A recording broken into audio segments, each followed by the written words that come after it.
Let's have a look at the entry deterrence game. And in particular, what I want to do is think a little bit about what these payoffs are. Now remember that basically there's a story behind the game, or a description of who are the players, what can they do, what information they have, and what their payoffs are. And we're going to concentrate on this payoff idea. So we're sort of saying, okay, the red player gets to move first, invest or not invest. The blue player gets to observe what the red player has done, and to enter or not enter. There's a bunch of things can happen in the black box. And at the end of the day, each of the players can come up with a ranking of the boxes, the outcomes that are in the boxes, okay? And in particular, what we did is we didn't spend too much time talking about, is this a political game? Is it a business game? Is it a relationship game? What is going on here? What we said was the red player best, given by the number 4, which would be this outcome here, which would be what would happen at this history of or path of play. They didn't invest. They didn't have to put in these defensive investments to protect themselves. The other guys didn't have to enter, or wouldn't enter, and that would be the best situation. Then we use the number 1 to identify the situation. It was if they have to make all these defensive investments, the blue player comes in anyhow. They have their price war, they have their conflict, whatever it is. It's bad for the red player. Okay, and then we found these intermediate outcomes, which we ranked 3 and 2. So you got that idea? We're using the numbers to tell us something about a preference, an objective, a purpose, an interest, a ranking of things for one individual. And we did the same for the blue individual. And we saw, we looked at the blue players' rankings. Well, the worst outcome for the blue was the same as the worst outcome for the way they thought about stuff, okay? Some conflict. Best when the blue player liked this outcome best. Okay. So this is a game where there's kind of partial conflict of interest because of these two outcomes here, the blue player likes things that the red player are not to have, and vice versa. Okay, but if they're sitting down here, they would both like to get away from this outcome here. There's some commonality of interest too. They'd like to try to avoid that. Good. Okay? So you can look at the interests. You can sort of see what are the nature of the interests in this game. Another way to think of this is, when you're thinking of other strategic situations, using the language of incentive. What are the incentives of the players? Are they perfectly aligned together? That is, does the blue player always want to do what the red player likes? Does the red player like to do always what the blue player likes? You know, you got the manager, you got the employee. The manager can see what the employee does. You know, we have a two-stage kind of game. Are their interests aligned, or are they in conflict? Okay, and here it's a little bit of both. So, what I want to point out to you is that these numbers are arbitrary. There's nothing special about the 4 and the 1. Okay? The difference between 4 and 1, if you're taking high school, maybe it's primary school, arithmetic is 3. Okay? Does that difference mean anything? No. Does it mean anything that 4 is 4 times 1? Okay? It's the differences, the ratios, the levels. They don't mean anything intrinsically. All that matters is that one number is bigger than the other. So we could say this is the best because it's a bigger number. This is the worst because it's the smallest number. And these two guys can be ranked in between according to the ordering of the numbers. So, for example, supposing I just change the numbers I assign to the red player. Now, I tried to say that deliberately. I changed the numbers assigned for the payoffs to... I didn't change the players' rankings of things at all. Okay, the highest number 1 is 8. So this outcome. The lowest number 1 is 0, which corresponds to that outcome. So here's the highest, here's the lowest. It's the best, it's the worst. And while it's the same here, this 4 indicates the best, this 4 indicates the worst. But notice, even though 8 is kind of 8 more numbers than 0, or 8 divided by 0 is infinity times better, those things don't make sense. Okay, we're just using the numbers as kind of an artificial convention to represent its preferences, their rank ordering.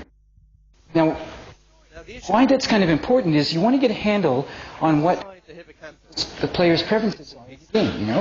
And one of the most natural things, you have a number of things you like. Like, say, you've got some courses. You know, you've got some economics, you've got some management, you've got some psych, English. And it's like, well, if I had to rank all those, you know, I might put one best, one worse, and I like this one a lot better than the other one. All we're doing is saying you like one better than the other. We don't really know how much. But it's tempting when you have numbers to think, oh, I like this one 4 times as much as that. I like this one here 2 times as much as that one. Because I can take the ratio, anybody can calculate, so I must like it twice as much. No. Try to avoid those kind of statements about what you might call the intensity of a person. It's just, this might be the worst possible thing in the world for somebody, and this might be the best, and they might not be very far apart. They might be really far apart. I don't know. You just know how they rank. Yeah. So you could change the numbers, changing the game. It looks like a different game because it's got different payoffs, but really it has different payoff numbers or representations, not different payoffs. The red player's payoffs here are the same as, not the same, they're different numbers. Yes. But the preferences they represent are the same.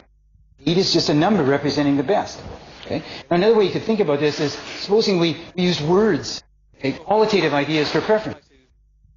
So let's take the words for the blue guy.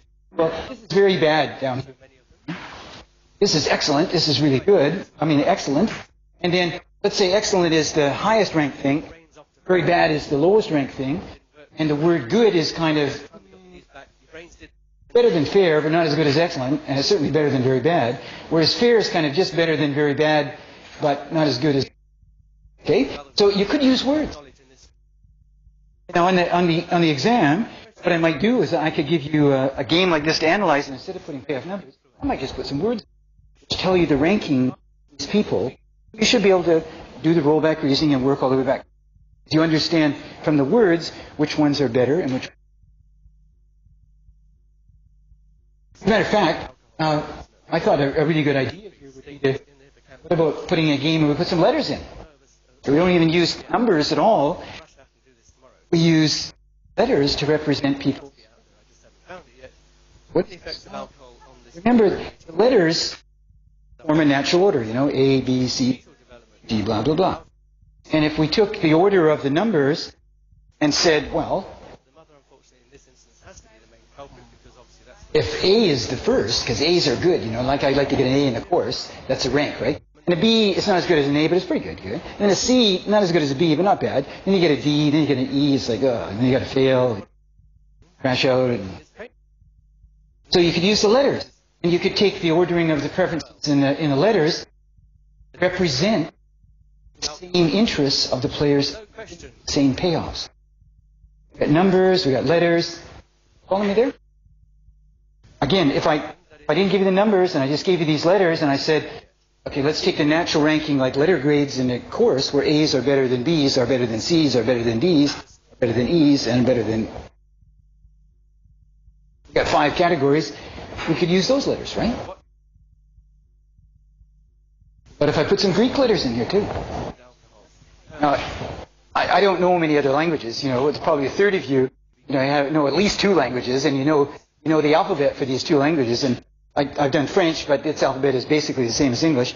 And I did do Greek once, and I have this little textbook on Greek, which I went back to look up, what's it, alpha, beta, gamma, those kind of things. Well, that's all these symbols are. If you knew the ordering of the...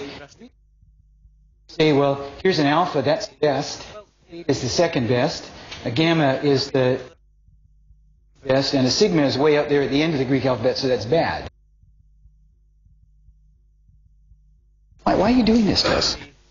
Why are you exposing us to letters and numbers and all these things? And that's because, in theory, we have these conventions about how we think about people's interests.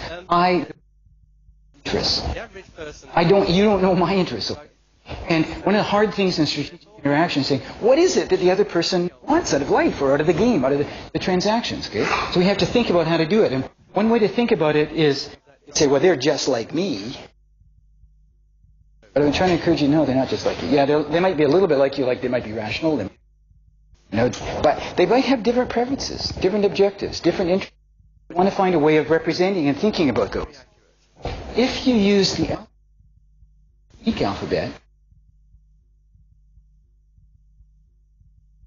your first thought is, well, the Greeks are different than the English, Canadian, actually, so I'm joint, okay? But we've got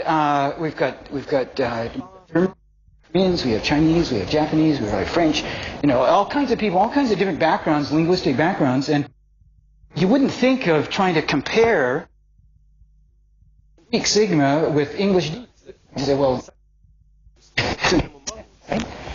what's the point? I would have put some Asian alphabetic characters there, except for I don't know them. I couldn't put them, but you'd say, well, I never really want to compare that character with that letter D. This doesn't make sense, right? Because the same thing happens when we use these numbers here. The easiest thing in the world is to say that red one is the same as that blue one, right? Because they're number one, right? 1 equals 1. But they're blue and red. They're Greek and English. They're different. I don't know when you say something's worst for you, I don't know. Okay? When I say something's, I don't know how to compare it to worst for me. In my health class in the 3rd year, we do a little exercise where we look at the quality of life, okay? And the way in which Pharmac tries to allocate money to different drugs is to figure out, okay, these drugs, they'll do things that extend people's lives, but sometimes this isn't a very high quality life, okay? I don't make those choices, they do. And then they'll say, well, look, at a year if you've lost your sight in one eye isn't as good as a year when you got 2 eyes, okay? So we'll put a 0.5 on that, okay? 0.5 for who? What's it like for you to be one eye as opposed to someone else? If someone else is already blind in one eye, very short sight in one eye, it's bad for them, right? Okay. It's bad for you to only have sight in one eye, but it's really bad if you already got one eye that doesn't work very well and the other one goes down, right? And so they're both bad, but why would you compare the two? You don't. Okay? But when you got numbers, that's what people do all the time, and we call them interpersonal comparisons. So in game theory, you've kind of got to try to avoid using numbers like you would in arithmetic, just adding them up and dividing them and taking the difference between them, saying, oh, here's a number 4, blue, here's a number red, 2, that's their second rank, this is their top rank, this one's 2 times as much preference or outcomes or something. Might get 2 times as much money or 2 times as many chocolate bars, but is he really 2 times better off? Really comparing preferences for one person with the preferences. So that's kind of the story I'm trying to tell behind all of these different ways of thinking about preferences. There's a philosophy of thinking about preferences here. One is that numbers represent the rank order. Don't tell you how much more you prefer one thing than the other. The other thing is that when you're comparing numbers between different players, it's really tempting to say, oh, here's a number 4 for the blue player, here's a number red for the 2 player, so he gets... Just avoid that. Just like you wouldn't compare a Greek sigma and an English D, don't do it. And you say, well, they're really not comparable. So that's an idea, sort of a thinking about preferences. Let's get rid of it. Now I want to introduce another kind of idea. Whoops.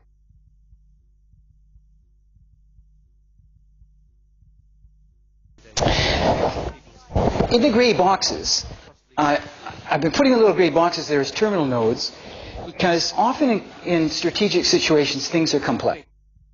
So, for example, when we're doing our games here, one of the players is saying, well, I'm not really sure, I'm just interested in my own chocolate bars. And also, I kind of don't want to lose face in class. But I'd like to be able to think about this, but I don't really know what's going on, and I might make a stupid mistake and feel like an idiot. Or if I really did like chocolate bars and I went after them all, people would think I'm a creep. And then besides, I might actually care about the chocolate bars that the other person has because they're starving. I'd like to be able to give them some chocolate bars. So the black box, the gray box, is just a way of what we describe as outcomes. Now, the thing about outcomes is we can measure the outcome. You could count the number of chocolate bars that the red player is going to get. Okay, so up here, when we had this playing for chocolate bars, we enter 1 chocolate bar. Red, 1 chocolate bar. Enter $1 million payoff for red, $1 million payoff for blue, $1 million for Qantas, $1 million for Air New Zealand. Whereas up over here, if Air New Zealand doesn't have to defend and Qantas decides not to enter, then they'll get $4 million and they'll get we could have numbers, measurable things, right? So the outcomes could be measurable things. So, quite possible, though, if you only have one dimension like money or chocolate bars, to use the outcome numbers payoff. And that's where it gets a little tricky, okay? Because when I was talking about the game of chocolate bars, the stop-go game, you wanted to say, well, it's not just my chocolate bars I'm worried about. I might be a little concerned about the other guys, or I only want 2 chocolate bars. I really don't want 4 chocolate bars. And besides, I'm not only just worried about chocolate bars, I'm worried about making it easy for myself in class, and how do I think about that? That's all the stuff in the gray box, okay?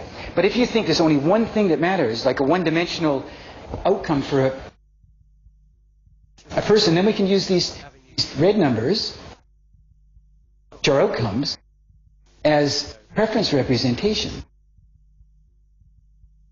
These numbers here are outcomes. Numbers here are ways of representing preference. Now, we saw we could change these red guys, zeros to the alphas to the sigmas, and we weren't changing anything about people's preferences. You start changing that to an alpha and sigma and throw it in the outcome box. And these are measurable things like money or chocolate bars or some measurable thing. Measurable things aren't the same as money. Okay? Let's say these are money. And we go, for the red player, it goes 1 million, 3 million, 2 million, 4 million. I like 4 million. Yeah, I like 1 million. I like 2 million or more. I like 3 million. I like 4 million. You know, that's a lot to me. You know, like if I could get 1 million, I'd be out of here. I mean, well, I might invest a bit of it in travel. Who knows? You guys might keep on with your education, but I've had 35 years of education. My job's good and I love learning, but if I had $1 million, that first million to be worth a lot. What about the second million? It's great, you know. 2 million, I could give some away, you know. And 3 million, I could even give. After a while, I'm thinking, you know, well, I mean, I'm not going to not take it, but the extra money doesn't really mean the same to me. The extra million from 3 to 4 isn't the same as the extra million from 0 to 1. So the idea of what I'm trying to get here is that though we could use these numbers here, these are the money outcomes you get. These preference rankings here are spaced, but we know that really the first million is more valuable than the second million, which is more valuable than the third. Okay, so you want to think about that a little bit, even with money. Sort of think, okay, I know that people like more money than less, usually. Another thing about money is it's not just your money. If you're a red player, you might hate the other guy. You don't want the other player to have any money. So your preferences aren't your money. Your preferences are against the other guy. So let's put these in here like this. What I've done is I've kept, if you look at the red column, it's the same here as it is under that one there. But I've pushed the blue one around. The best one here for this blue, the worst one for this blue is now the best one. The best one for the red player becomes the worst one. Second best one for the red player becomes the second worst one. So these preferences here are exactly opposite of the red preference. Kind of flip them, turn them around. So it's like now there's total conflict of everything the red guy likes, you know, moving from one situation to another, the other person would be totally. There's no room for conflict at all. We're going to call those kind of games zero-sum. It's easier to see the zero-sum concept in a simultaneous game, but the idea is pure conflict of interest. As a matter of fact, you know, anything one player likes, the other player doesn't like it at all. That could happen. You get people in life who don't like you, not like you. They're totally the opposite of you. Everything you like, they hate. On the other hand, here's another type of person that we can have. We don't have to have selfish people. We have people that can be self-interested, and we have other people that don't care about themselves. They just hate other people. Then we can have what I call the egalitarian type. Now let's have a look here, see how I work this out. Supposing we add up the total of chocolate bars or the total money in these boxes, okay? So this little box down here has got a small pie, too. These other boxes add up to 6. Critical thing is how they're divided up. Here they're shared equally, right? 3 and 3 make 6. But down here, the red player gets less, the blue player gets more, and vice versa in this situation here. Now, you could have someone whose preferences weren't just looking at their own outcomes. They're saying, look, generally I like big pie rather than a small pie, but not if it's unequal. So let's look at the blue player's preferences. If the red player's preferences are the same as they were originally. But with the blue player, what I'm doing here is saying the best situation is when we get a big pie of 6 and it's divided equally. That's what I like. What's the worst?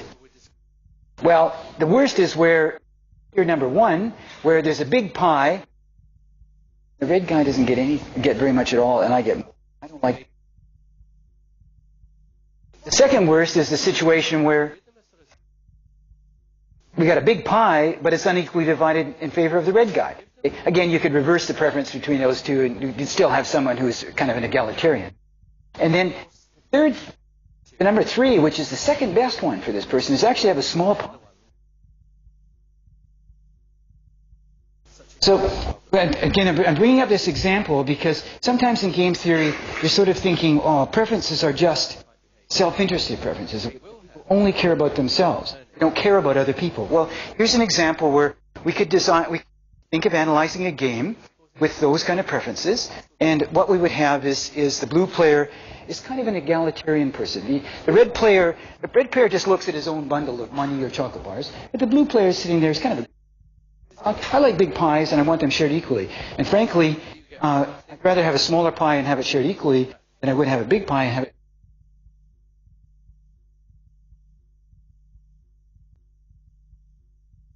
Now, it's easy enough for me to use numbers to represent preferences of different kinds and then to talk about them in English language, because I've done that for a long time. When you're seeing a game tree, what you do is look at the preferences. Try to make a story up for yourself. What are these preferences telling us? That's what I put on the handout. It's just kind of a checklist. Whatever game we're playing. Now, this game, it's a relatively simple game, but whatever game we're playing, ask yourself, what do those payoff numbers mean? Okay, and what are we trying to represent in the strategic interaction with these payoffs? Because game theory is all about payoffs. You're going to interact with somebody else. They're motivated. They're intelligent. They're going to be figuring out, trying to do the best thing for them. You're motivated. You're intelligent. You're going to be trying to do the best thing for you. They know that you're motivated, intelligent, and trying to do the best thing for you, and they're going to be thinking about it when they're trying to think about. Because there's that intelligent, rational player idea. Okay, you have to have self-interested players. You could have kind of egalitarians and people who hate other people, and some people who like other people. So that's the idea of payoffs. Just keep those things in mind. If you get interested in this, you could go to the website on measurement.